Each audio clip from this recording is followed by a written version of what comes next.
गोटिए जंगल एक अनाथ काऊ रहुथिला। से अलसुआ हेले भी तार गोटे गुण थिला।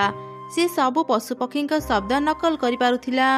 जेबे भी कौनसी जंगल रे किछि उत्सवर पालन हुए काऊ सेठाकु जाई ता प्रतिभा देखि टंका रोजगार करे।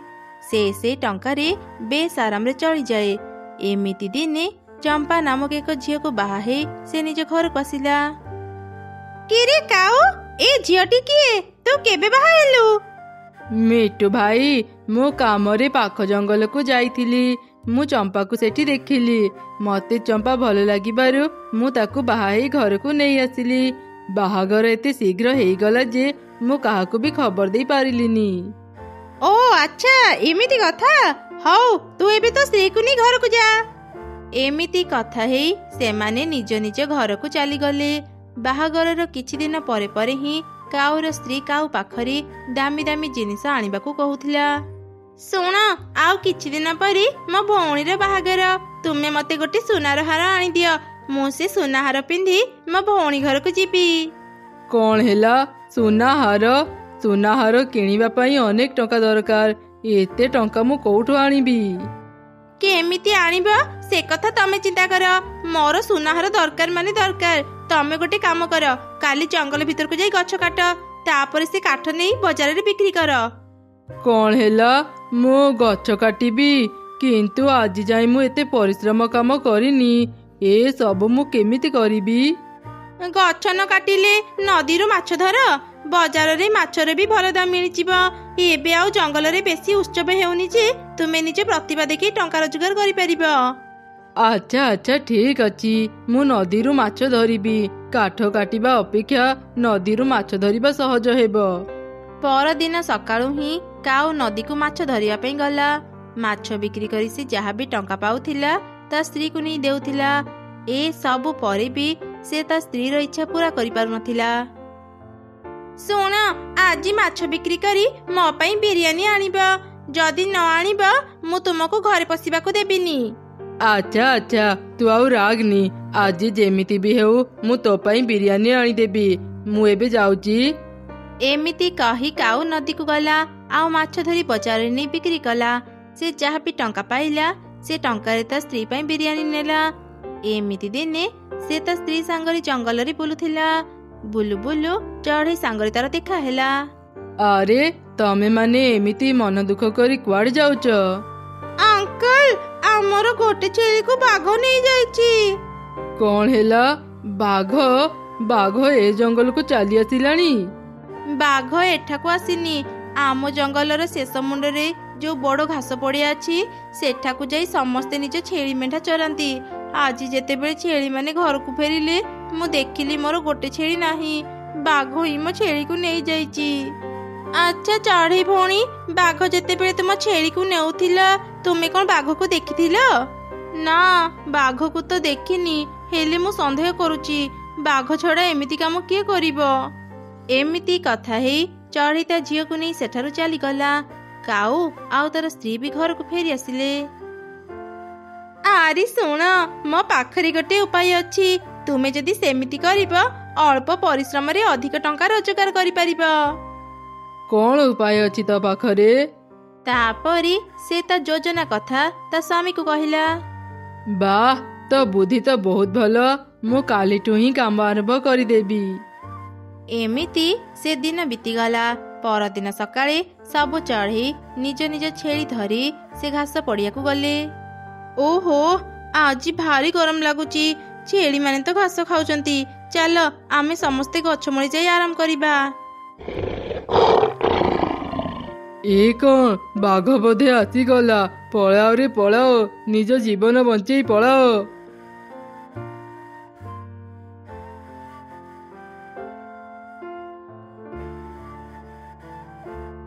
जा हो बंची गले। बाघर शब्द आउ शुभुनी। से बोधे चली जाइथिबो। एबे चल आम छेली मानकू नहीं आसीबा।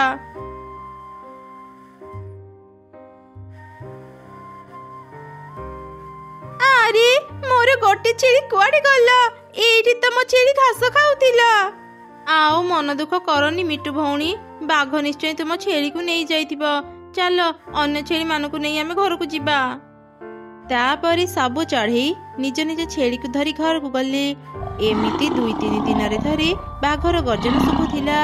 ତାପରେ ପରେ ହିଁ କାହାର ନା କାହାର ଗୋଟେ ଛେଳି ହଜି ଯାଉଥିଲା। ଯେତେ ଖୋଜିଲେ ବି ଛେଳିମାନଙ୍କୁ କେହି ପାଉନଥିଲେ।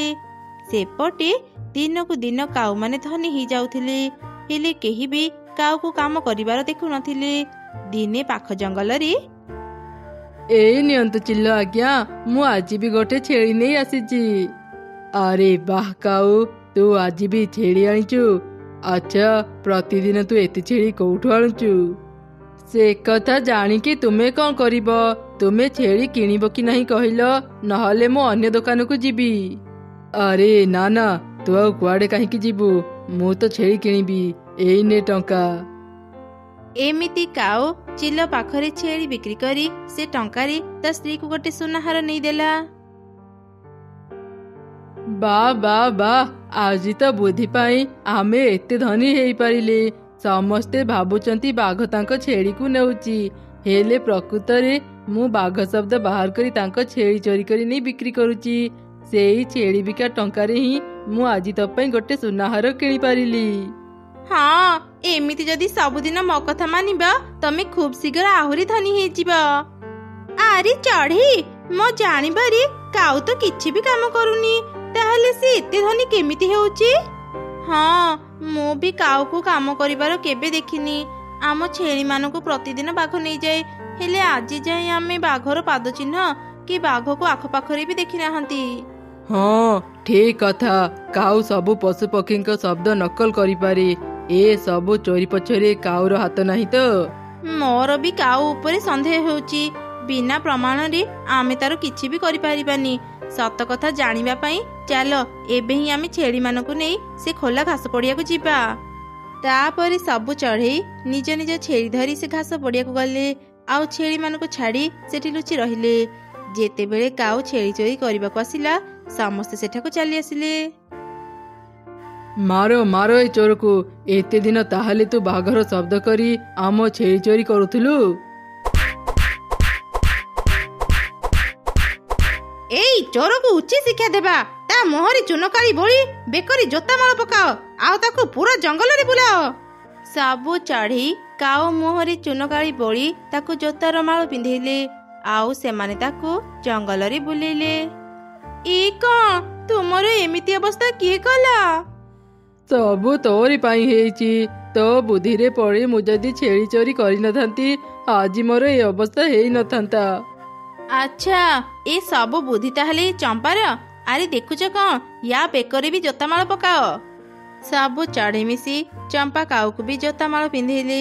ତାପରେ ସେମାନେ 2 କାଉଙ୍କୁ ସେ ଜଙ୍ଗଲରୁ ବାହାର କରିଦେଲେ। ଦୂର ଏକ ଜଙ୍ଗଲରେ ଗୋଟେ ପରିଶ୍ରମୀ ଚଢ଼େଇ ରହୁଥିଲା। ତାର ଏକ ଡାଳିମ୍ବ ଗଛ ଥିଲା। ସେ ତାର ଡାଳିମ୍ବ ଗଛର ଖୁବ୍ ଯତ୍ନ ନେଉଥିଲା। ପ୍ରତିଦିନ ସେ ତା ଗଛରୁ ଡାଳିମ୍ବ ତୋଳି ଜଙ୍ଗଲରୁ ଜଙ୍ଗଲ ବୁଲି ବୁଲି ବିକ୍ରି କରୁଥିଲା। ଡାଳିମ୍ବ ନିଅ ଡାଳିମ୍ବ, ମିଠା ମିଠା ଡାଳିମ୍ବ। ଆରେ ଚଢ଼େଇ, ତୁ ଆସିଗଲୁ? ମୁଁ ତତେ ହିଁ ଅପେକ୍ଷା କରିଥିଲି। ତ ଡାଳିମ୍ବ ଦିନେ ନ ଖାଇଲେ ମୋ ପେଟ ପୁରେନି। ଦେ ଦେ, ମତେ ଆଗ 2 କେଜି ଡାଳିମ୍ବ ଦେ। ଏମିତି ଚଢ଼େଇ ତା ଡାଳିମ୍ବ ବିକ୍ରି କରିସାରି ଘରକୁ ଫେରିଲା। ଓ ବାବା, କି ଗରମ ଲାଗୁଛି। ଏତେ ଗରମରେ ମୋର ଛୋଟ ଘରେ ରହି ହେଉନି। ମୁଁ ଶୀଘ୍ର କିଛି କରେ, ନହେଲେ ଗରମ ପାଇଁ ମୋ ଦେହ ଖରାପ ହେଇଯିବ। କାଲି ସକାଳ ହେଉ, ମୁଁ କିଛି କଞ୍ଚା ଘାସ ଆଉ ଲତା ନେଇ ଆସେ। କଞ୍ଚା ଘାସ ମୁଁ ଘର ଭିତରେ ବିଛେଇ ଦେବି, ଘର ଭିତରଟି ନିଶ୍ଚୟ ଥଣ୍ଡା ଲାଗିବ। ଏମିତି ଚିନ୍ତା କରି ଚଢ଼େଇ ଘାସ ଲତା ଆଣିବା ପାଇଁ ବାହାରକୁ ଗଲା। ରାସ୍ତାରେ କାଉ ସହ ତାର ଦେଖା ହେଲା। କିରେ ଚଢ଼େଇ, ଏତେ ସକାଳୁ ସକାଳୁ ତୁ କୁଆଡ଼େ ଯାଉଛୁ? କାଉ ଭଉଣୀ, ଯୋଉ ଗରମ ପଡ଼ିଛି ନା, ଏଇ ଗରମରେ ଆଉ ଘରେ ରହି ହେଉନି। ସେଥିପାଇଁ ମୁଁ ଜଙ୍ଗଲ ଭିତରକୁ ଯାଉଛି କିଛି କଞ୍ଚା ଘାସ ଲତା ଆଣିବା ପାଇଁ। ଘର ଭିତରେ ଆଉ ଘର ଚାରିପାଖରେ କଞ୍ଚା ଘାସ ଲତା ବିଛେଇ ଦେଲେ ଘର ଭିତରଟି ଥଣ୍ଡା ଲାଗିବ। ହଁ ହଁ, ମୁଁ ବି ଶୁଣିଥିଲି ଘର ଉପରେ ଆଉ ଭିତରେ କଞ୍ଚା ଘାସ ଲତା ବିଛେଇ ଦେଲେ ଘର ଭିତରଟି ଥଣ୍ଡା ରୁହେ। ଯା ଯା, ତୋ କାମ କରିବୁ ଯା। କାଉ ଭଉଣୀ, ତୁମେ ବି ମୋ ସାଙ୍ଗରେ ଚାଲ। କଞ୍ଚା ଘାସ ଲତା ଆଣି ନିଜ ଘରେ ବିଛେଇ ଦେବ, ଥଣ୍ଡା ଘରେ ରହିବାକୁ ଭାରି ଭଲ ଲାଗିବ। ନା ନା, ଏଇ ଗରମରେ ମୁଁ ଏତେ ପରିଶ୍ରମ କରିପାରିବିନି। ତୋର ସିନା କେହି ନାହାନ୍ତି ବୋଲି ତୁ ସବୁ କାମ ଏକା କରୁଛୁ। ମୋର ତ ସ୍ୱାମୀ ଅଛି, ମୋ ସ୍ୱାମୀ ମୋ ପାଇଁ ଘର ତିଆରି କରିଦେବେ। ମୁଁ କାହିଁ ଏତେ ହଇରାଣ ହେବାକୁ ଯିବି? ଆଚ୍ଛା ଠିକ ଅଛି, ତୁମେ ଯାଇ ତୁମ ସ୍ୱାମୀକୁ ଏକଥା କୁହ। ମୁଁ ଏବେ ଯାଉଛି କାଉ ଭଉଣୀ। ତାପରେ ଚଢ଼େଇ ଜଙ୍ଗଲ ଭିତରକୁ ଗଲା, ଆଉ କାଉ ନିଜ ଘରକୁ ଆସିଲା। ଆରେ ଶୁଣୁଛ, ଚଢ଼େଇ ଏବେ ଜଙ୍ଗଲ ଭିତରକୁ ଗଲା କଞ୍ଚା ଘାସଲତା ଆଣିବା ପାଇଁ, ଯେମିତି ତେ ଗରମରେ ବି ତା ଘର ଥଣ୍ଡା ରହିବ। ତୁମେ ବି ଯାଅ, ଆମ ଘର ପାଇଁ କିଛି କଞ୍ଚା ଘାସଲତା ଖୋଜି ଆଣିବ। ଆମେ ବି ଆମ ଘରକୁ ଥଣ୍ଡା କରିବା। ଯେମିତି ଗରମ ପଡ଼ିଛି, ମୁଁ ଏ ଗରମରେ ବାହାରକୁ ଯାଇ କାମ କରିପାରିବିନି। ଚଢ଼େଇ ତ ଆମର ପଡ଼ୋଶୀ, ସେ କ'ଣ ତା ଘରେ ଆମକୁ କିଛି ସମୟ ପାଇଁ ରହିବାକୁ ଦେବନି? ଆମକୁ ଯେତେବେଳେ ବି ଗରମ ଲାଗିବ ଆମେ ଚଢ଼େଇ ଘରକୁ ଚାଲିଯିବା, ଆଉ କିଛି ସମୟ ପାଇଁ ତା ଥଣ୍ଡା ଘରେ ଆରାମ କରି ଆସିବା। ହଁ ହଁ, ତୁମେ ଠିକ କହିଛ। ଏତେ ପରିଶ୍ରମ କରି ଘର କରିବା ଅପେକ୍ଷା ଚଢ଼େଇ ଘରେ କିଛି ସମୟ ପାଇଁ ଆରାମ କରିନେବା। ସେପଟେ ଚଢ଼େଇ ଘାସ ଲତା ଦେଇ ନିଜ ଘରକୁ ସୁନ୍ଦର କରି ତିଆରି କରିନେଲା। ସେତେବେଳେ କାଉର ସ୍ତ୍ରୀ ତା ଘରକୁ ଆସିଲା। ଆରେ ଚଢ଼େଇ, ତ ଘର ତିଆରି କାମ ସରିଗଲା? ହଁ ହଁ କାଉ ଭଉଣୀ, ମୋ ଘର ତିଆରି ସରିଗଲା। ଭିତରକୁ ଆସି ଦେଖିଯାଅ ମୋ ଘର କେମିତି ଥଣ୍ଡା ଅଛି। ଆରେ ବାଃ ଚଢ଼େଇ, ସତରେ ତ ଘର ଭିତରଟା ବହୁତ ଥଣ୍ଡା ଅଛି। ହଁ କାଉ ଭଉଣୀ, ମୁଁ ଅନେକ ପରିଶ୍ରମ କରି ଘର ତିଆରି କରିଛି। ମୋ ଘର ଭିତରଟା ଥଣ୍ଡା ଲାଗିବନି କେମିତି? ଆରେ ଶୁଣୁଛ, ମୁଁ ନା ଏବେ ସେ ଚଢ଼େଇର ଘରକୁ ଯାଇଥିଲି। ତା ଘର ଭିତରଟା ନା ଭାରି ଥଣ୍ଡା। ମୋର ତ ତା ଘରୁ ବାହାରିବାକୁ ଇଚ୍ଛା ହେଉନଥିଲା। ଆଚ୍ଛା ତାହେଲେ ଚାଲ ଏବେ ସେ ଚଢ଼େଇ ଘରକୁ ଯିବା, ଆଉ କିଛି ସମୟ ଆରାମ କରି ଆସିବା। ଚଢ଼େଇ ଅନେକ କଷ୍ଟ କରି ତା ଘର ବନେଇଛି, ସେ କ'ଣ ଏମିତି ତୁମକୁ ତା ଘରେ ରହିବାକୁ ଦେବ? ତାହେଲେ ଏବେ କ'ଣ କରିବା? ଶୁଣ, ମୋ ପାଖରେ ଏକ ଉପାୟ ଅଛି, ଯାହାଦ୍ୱାରା ଚଢ଼େଇ ଖୁବ ସହଜରେ ଆମକୁ ତା ଘରେ ରହିବାକୁ ଦେବ। ଏମିତି ଦୁଇ କାଉ ଏକ ଯୋଜନା ବନେଇଲେ। ପରଦିନ କାଉର ସ୍ତ୍ରୀ ଚଢ଼େଇର ଘରକୁ ଗଲା। ଆରେ ଚଢ଼େଇ, ସର୍ବନାଶ ହେଇଗଲା। ଗରମ ପାଇଁ ମୋ ସ୍ୱାମୀ ବେହୋସ ହେଇଯାଇଛନ୍ତି। ଚଢ଼େଇ, ତ ଘରେ ତ ବହୁତ ଥଣ୍ଡା। କିଛି ସମୟ ପାଇଁ ମୋ ସ୍ୱାମୀକୁ ତ ଘରେ ରହିବାକୁ ଦେଇଥା। ମତେ ଟିକେ ସାହାଯ୍ୟ କର ଚଢ଼େଇ। ଆଚ୍ଛା ଆଚ୍ଛା, ଆଉ କାନ୍ଦନି କାଉ ଭଉଣୀ, ଚାଲ ଶୀଘ୍ର କାଉ ଭାଇଙ୍କୁ ନେଇ ଆସିବା। ତାପରେ ଚଢ଼େଇ ଆଉ କାଉର ସ୍ତ୍ରୀ ମିଶି କାଉକୁ ନେଇ ଆସିଲେ। କାଉ ଭାଇଙ୍କର ହୋସ ଆସିବା ଯାଏଁ ତୁମେ ଏଠି ଆରାମ କର।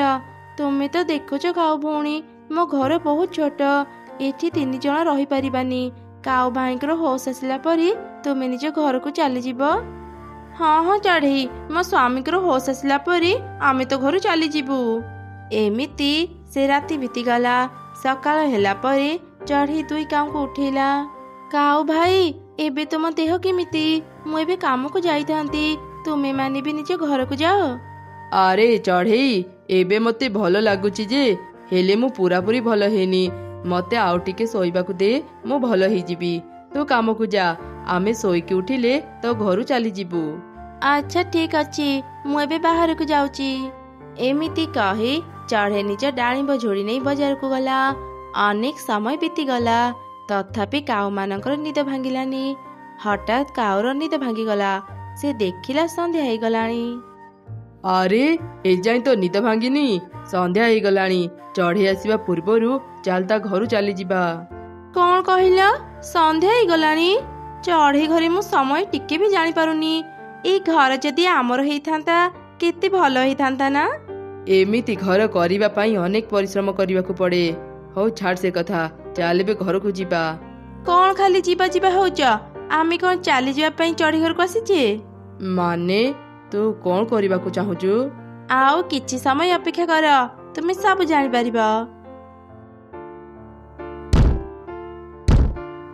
ଆରେ ମୋ ଘର କ'ଣ ଭିତର ପଟୁ ବନ୍ଦ ଅଛି? କାଉମାନେ କ'ଣ ଏଯାଏଁ ମୋ ଘରୁ ଯାଇନାହାନ୍ତି? କାଉ ଭଉଣୀ, କାଉ ଭାଇ, କବାଟ ଖୋଲ, ମୁଁ ଘର ଭିତରକୁ ଯିବି। କିଏ ତୁ? ଆମ ଘରର କବାଟ କାହିଁକି ବାଡ଼ଉଛୁ? ମୁଁ ଚଢ଼େଇ, କବାଟ ଖୋଲ କାଉ ଭଉଣୀ, ମୁଁ ଘର ଭିତରକୁ ଯିବି। ତତେ ଆମେ ଚିହ୍ନିନୁ, ଆମ ଘର ଆଗରେ ପାଟି କରନି, ଚାଲିଯା ଏଠୁ। କ'ଣ କହୁଛ ତମେ ମାନେ? ଏ ଘର ମୋର, ମୋ ଘରୁ ମତେ ଚାଲିଯିବାକୁ କହୁଛ? ଏମିତି କରନି, କବାଟ ଖୋଲ, ମୁଁ ଭିତରକୁ ଯିବି। ହେଲେ କାଉମାନେ ଚଢ଼େଇର କିଛି କଥା ଶୁଣିଲେନି। ଚଢ଼େଇ ମନ ଦୁଃଖରେ ନିଜ ଡାଳିମ୍ବ ଗଛ ପାଖକୁ ଚାଲିଗଲା ଆଉ ସେଠି ବସି ଅନେକ କାନ୍ଦିଲା। କ'ଣ ହେଲା ଚଢ଼େଇ, ତୁ ଏମିତି କାନ୍ଦୁଛୁ କ'ଣ ପାଇଁ? କିଏ ଏମିତି କଥା କହୁଛ? ମୁଁ ତ ଡାଳିମ୍ବ ଗଛ କଥା କହୁଛି। ଆଜି ଯାଇ ମୁଁ ତତେ ଏମିତି କେବେ ବି କାନ୍ଦିବାର ଦେଖିନି। କହ ଚଢ଼େଇ, ତୋର ଆଜି କ'ଣ ହେଇଛି? ମୁଁ କାଉ ଆଉ ତୋର ସ୍ତ୍ରୀକୁ ରହିବା ପାଇଁ ମୋ ଘର ଦେଇଥିଲି, ହେଲେ ସେମାନେ ବହୁତ ସ୍ୱାର୍ଥପର ଥିଲେ। ମୋ ଘରୁ ମତେ ବାହାର କରି ସେମାନେ ମୋ ଘରକୁ କବ୍ଜା କରିନେଲେ। ଏବେ ମୋ ପାଖରେ ରହିବାକୁ ଘର ନାହିଁ। ସେ ଦୁଇ କାଉ ଏତେ ସ୍ୱାର୍ଥପର? ତୁ ଆଉ ମନ ଦୁଃଖ କରନି ଚଢ଼େଇ, ସେମାନେ ଖୁବ୍ ଶୀଘ୍ର ତାଙ୍କ ଶାସ୍ତି ପାଇଯିବେ। ତୋର ଏ ବିପଦ ସମୟରେ ମୁଁ ତତେ ସାହାଯ୍ୟ କରିବି ଚଢ଼େଇ। ହେଲେ ତୁ ତ ଏକ ସାମାନ୍ୟ ଡାଳିମ୍ବ, ତୁ ମତେ କେମିତି ସାହାଯ୍ୟ କରିପାରିବୁ? ଆରେ ଚଢ଼େଇ, ମୁଁ ଏମିତି ସେମିତି ଡାଳିମ୍ବ ନୁହଁ, ମୁଁ ହେଉଛି ଯାଦୁର ଡାଳିମ୍ବ। ଏଇ ଡାଳିମ୍ବ ଘର ଆଜିଠୁ ତୋର। ତୁ ଏଇ ଡାଳିମ୍ବ ଘରେ ରହିବୁ। ଏଠି ସବୁ ସୁବିଧା ଅଛି। ଏଇ ଡାଳିମ୍ବ ଘର ଭିତରେ କିଛି ମଞ୍ଜି ଅଛି, ତୁ ସେସବୁ ନେଇ ଚାଷ କର। ଖୁବ୍ ଶୀଘ୍ର ଡାଳିମ୍ବ ଗଛ ବାହାରି ସେଥିରେ ଅନେକ ଡାଳିମ୍ବ ଫଳିବ। ତୁ ସେ ଡାଳିମ୍ବ ବିକ୍ରି କରି ଆରାମରେ ଚଳିପାରିବୁ। ଡାଳିମ୍ବର କଥା ଅନୁସାରେ ଚଢ଼େଇ ସେ ଡାଳିମ୍ବ ଘର ଭିତରକୁ ଗଲା, ଆଉ ସେ ଘରୁ ଡାଳିମ୍ବ ମଞ୍ଜି ଆଣି ଚାଷ କଲା। ଖୁବ୍ ଶୀଘ୍ର ହିଁ ଡାଳିମ୍ବ ଗଛ ବାହାରି ସେଥିରେ ଅନେକ ଡାଳିମ୍ବ ଫଳିଲା। ଚଢ଼େଇ ସେସବୁ ଧରି ବଜାରକୁ ଗଲା ଆଉ ବିକ୍ରି କଲା। ଏମିତି ତାର ସବୁଦିନ ଭଲରେ ବିତୁଥିଲା। ହେଲେ ଦିନେ କାଉ ଆଉ ତାର ସ୍ତ୍ରୀ ଚଢ଼େଇର ଡାଳିମ୍ବ ଘରକୁ ଦେଖିଲେ। ଆରେ, ମୁଁ ଯାହା ଦେଖୁଛି କ'ଣ ତୁମେ ବି ତା ଦେଖୁଛ? ହଁ, ମୁଁ ବି ସେଇଆ ଦେଖୁଛି। ଆଜି ଯାଏ ମୁଁ ଏତେ ବଡ଼ ଡାଳିମ୍ବ ଘର ଦେଖିନଥିଲି। ମୋର ଏଇ ଡାଳିମ୍ବ ଘର ଦରକାର, ଯେମିତି ବି ହଉ ମତେ ଏଇ ଡାଳିମ୍ବ ଘର ଦିଅ। ଆମେ ଥରେ ଚଢ଼େଇର ଘର ନେଇ ସାରିଛେ, ସେ ଆମକୁ ପୁଣି ଥରେ ତା ଘର କ'ଣ ପାଇଁ ଦେବ? ଚଢ଼େଇଠୁ ତା ଘର ନେବା ପାଇଁ ମୋ ପାଖରେ ଏକ ଉପାୟ ଅଛି। ଆସ ମୋ ସାଙ୍ଗରେ। କିଏ ମୋ ଘର କବାଟ ବାଡ଼ଉଛ? ତମେ ଦୁଇ କାଉ ଏଠି ମୋ ଘର ନେଇ କ'ଣ ତମମାନଙ୍କୁ ଶାନ୍ତି ଲାଗିଲାନି? ପୁଣି ଥରେ ଚାଲି ଆସିଲ? ଚାଲିଯାଉ ଏଠୁ। ଓହୋ ଚଢ଼େଇ, ଏତେ ରାଗୁଛୁ କ'ଣ ପାଇଁ ଯେ? ଆମେ ତତେ ଏକ ଖବର ଦେବାକୁ ଆସିଥିଲୁ। ପାରାର ଦେହ ବହୁତ ଖରାପ, ସେ ବଞ୍ଚିବ କି ନାହିଁ ଜଣା ନାହିଁ। ସେ ତତେ ଦେଖିବାକୁ ଚାହୁଁଛି ବୋଲି ଆମକୁ କହିଲା, ସେଥିପାଇଁ ଆମେ ତତେ ଆସି ଖବର ଦଉଛୁ। କ'ଣ କହୁଛ ତମେ ମାନେ? ପାରାର ଦେହ ଖରାପ? ମୁଁ ଏବେ ତା ପାଖକୁ ଯିବି। ବୋକା ଚଢ଼େଇ ଆମ କଥାରେ ଫସିଗଲା। ଚାଲ ଏବେ ଡାଳିମ୍ବ ଘର ଭିତରକୁ ଯିବା। ପାରା, ତୁ ଠିକ ଅଛୁ ତ? ମୁଁ ଶୁଣିଲି ତ ଦେହ ଖରାପ। ହଁ ଚଢ଼େଇ, ମୁଁ ଏକଦମ ଠିକ ଅଛି। ତତେ ମିଛ କଥା ଗୁଡ଼ା କିଏ କହିଲା? କାଉ ମାନେ ମତେ ପୁଣି ଥରେ ମିଛ କଥା କହିଲେ। ନିଶ୍ଚୟ ସେମାନେ ମୋର କ୍ଷତି କରିବାକୁ ଚାହୁଁଛନ୍ତି। ପାରା ଭଉଣୀ, ମୁଁ ଏବେ ଘରକୁ ଯାଏ, ମୁଁ ପରେ ତମକୁ ସବୁ କଥା ବୁଝେଇଦେବି। ତମେ ଦୁଇ କାଉ ଏତେ ଖରାପ, ପୁଣି ଥରେ ମୋ ଘରକୁ କବ୍ଜା କରିନେଲ। ବାହାରି ଯାଉ ମୋ ଘରୁ। ନା, ଆଜିଠୁ ଏଇ ଘର ଆମର, ତୁ ଏଠୁ ଚାଲିଯା। ମୁଁ ମୋ ଘର ଛାଡ଼ି କୁଆଡ଼େ ବି ଯିବିନି, ବାହାର ମୋ ଘରୁ। ଏଇ ସବୁ ଘଟଣା ଡାଳିମ୍ବ ବି ଦେଖୁଥିଲା। ସେ ଆଉ ସହି ନପାରି ତା ଶକ୍ତି ଦ୍ୱାରା ବିଷାକ୍ତ ଧୂଆଁ ଡାଳିମ୍ବ ଘର ଭିତରେ ବାହାର କଲା। ସେଇ ବିଷାକ୍ତ ଧୂଆଁ ଯୋଗୁଁ ଦୁଇ କାଉ ମରିଗଲେ। ଚଢ଼େଇ ନିଜ ଘରକୁ ଫେରି ପାଇ ଖୁବ୍ ଖୁସି ହେଇଗଲା ଆଉ ଶାନ୍ତିରେ ନିଜ ଜୀବନ ବିତେଇଲା।